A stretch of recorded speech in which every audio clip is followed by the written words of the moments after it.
खूनी हिसाब, लाशें, आंसू और उजड़ती पीढ़ियां। 1967 से लेकर आज तक इस आंदोलन ने भारत के हृदय स्थल को एक अंतहीन कब्रिस्तान में बदल दिया। गृह मंत्रालय के आंकड़ों और विभिन्न स्वतंत्र शोधों के अनुसार पिछले 5 दशकों में इस हिंसा में 23,000 से अधिक लोग मारे गए। इनमें सुरक्षा बल के जवान शामिल हैं, आम नागरिक शामिल हैं, नक्सली शामिल हैं। लेकिन ये केवल नंबर नहीं है, हर नंबर के पीछे एक उजड़ा हुआ परिवार है। वह सीआरपीएफ का जवान जिसकी शादी को अभी 6 महीने भी नहीं हुए थे, वह आदिवासी किसान जिसे पुलिस मुखबिर बताकर सरेआम गला रेत दिया गया, और वह 16 साल का लड़का जिसे क्रांति का सपना दिखाकर बंदूक थमा दी गई और वह एक एनकाउंटर में गुमनाम मौत मारा गया।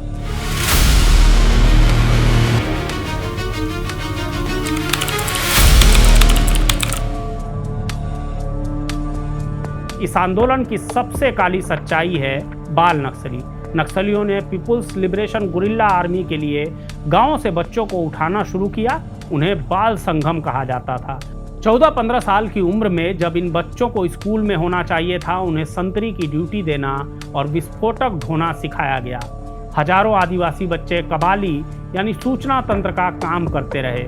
उन्होंने कभी पेन नहीं पकड़ा, उन्होंने सिर्फ आईडी जोड़ना सीखा। सरकार ने कई बार रेस्क्यू किया, लेकिन एक पूरी पीढ़ी का मानसिक ढांचा इस हिंसा ने तबाह कर दिया है। नक्सलवाद का सबसे बड़ा तर्क था गरीबों का हक, लेकिन विडंबना देखिए, जिस इलाके में नक्सली सबसे मजबूत रहे वहां सबसे ज्यादा स्कूल ध्वस्त किए गए। आंकड़ों के मुताबिक अकेले बस्तर संभाग में नक्सलियों ने 300 से अधिक स्कूलों की इमारतें ढहा दी। तर्क यह था कि पुलिस इनका इस्तेमाल कैंप के लिए कर रही थी। सड़कें, बिजली के खंभे और मोबाइल टावर ये सब दुश्मन घोषित किए गए। नतीजा यह हुआ कि 21वीं सदी के भारत में भी बस्तर के कई इलाके 18वीं सदी में जी रहे थे। वहां आज भी लोग मलेरिया और डायरिया जैसी बीमारियों से सिर्फ इसलिए मर जाते थे क्योंकि अस्पताल तक पहुंचने के लिए सड़क नहीं है।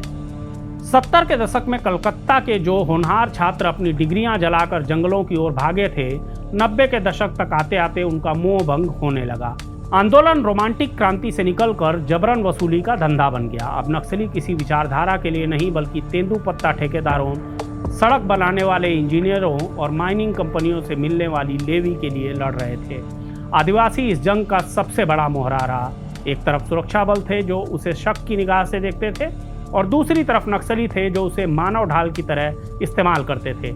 लाखों आदिवासियों को सलवा जुडूम जैसे विवादित अभियानों के कारण अपने पुश्तैनी गांव छोड़ने पड़े।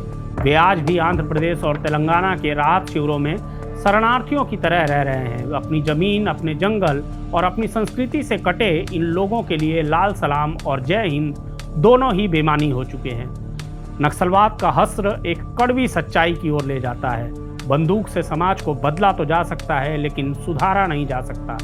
1967 के नक्सलबाड़ी से शुरू हुआ यह सफर 2026 के बस्तर तक आते आते लहूलुहान हो चुका है। इस आंदोलन ने कुछ बुनियादी सवाल जरूर उठाए, जैसे जमीन का अधिकार और शोषण के खिलाफ आवाज, लेकिन उसका रास्ता इतना हिंसक था कि वह खुद एक नया शोषण तंत्र बन गया। एक नई सुबह की दस्तक और एक ऐतिहासिक विराम।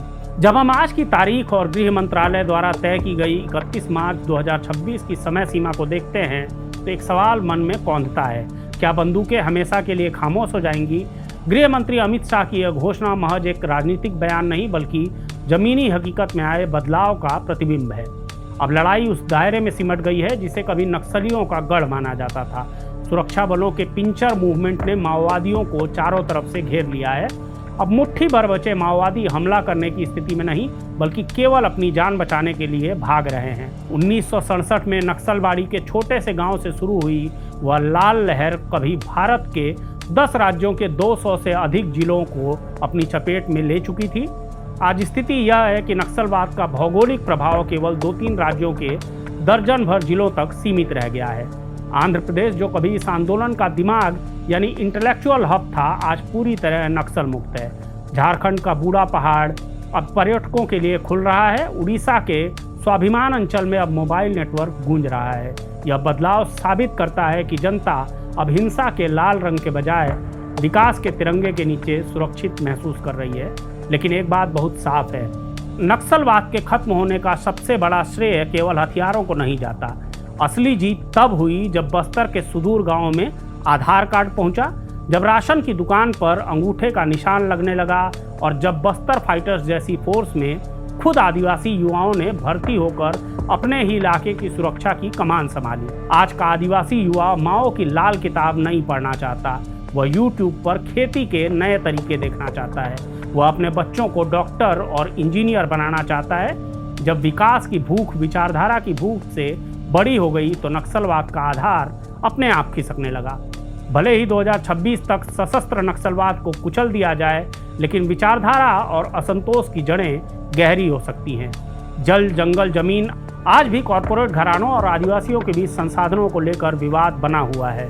पुनर्वास जो हजारों नक्सली सरेंडर कर रहे हैं, उन्हें समाज में सम्मानजनक स्थान और रोजगार देना सरकार के लिए सबसे बड़ी चुनौती होगी। न्याय उन हजारों परिवारों को न्याय दिलाना जिन्होंने पुलिस या नक्सलियों की हिंसा में अपनों को खोया है, एक लंबा और कठिन रास्ता है। 57 साल, हजारों लाशें और अरबों रुपयों की बर्बादी के बाद नक्सलवाद का सबक तो यही है कि लोकतंत्र की खामियों का इलाज हिंसा नहीं बल्कि अधिक लोकतंत्र है। नक्सलवादी की वह चिंगारी इसलिए उठी थी क्योंकि व्यवस्था बहरी थी। आज जब व्यवस्था गांवों तक पहुंच रही है तो वह चिंगारी अपने आप बुझ रही है।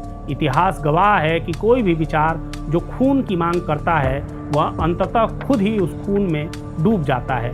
चारू मजूमदार का खत्म करो सिद्धांत आज खुद खत्म होने की कगार पर है, जबकि गांधी का संविधान आज भी बस्तर की आखिरी झोपड़ी तक न्याय पहुंचाने की कोशिश कर रहा है। उम्मीद है कि 31 मार्च 2026 के बाद जब हम बस्तर की बात करेंगे तो वहां बारूद की गंध नहीं बल्कि महुए की महक होगी। वहां गोलियों की तड़तड़ाहट नहीं बल्कि आदिवासियों के मांदर और नगाड़ों की थाप होगी। इस तरह की खबरों को देखने के लिए आप हमारे चैनल को लाइक, शेयर और सब्सक्राइब जरूर कर लें। हमेशा की तरह हमें अपनी खबरों पर आपके कमेंट्स का भी इंतज़ार रहता है। नमस्कार।